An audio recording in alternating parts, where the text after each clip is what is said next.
Tagal-tagal ko na rin hindi napaprank si mami.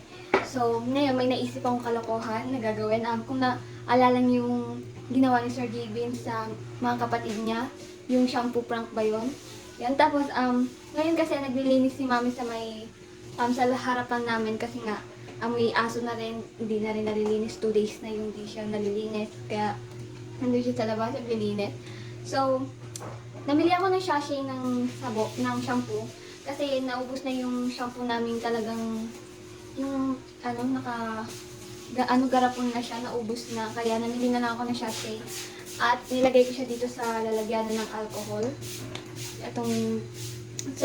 Bali nilagyan ko siya ng tubig para mabulang-mabula siya. So ngayon, sisimulan na natin. Bali, isa-set up ko muna yung camera bago tayo lumabas.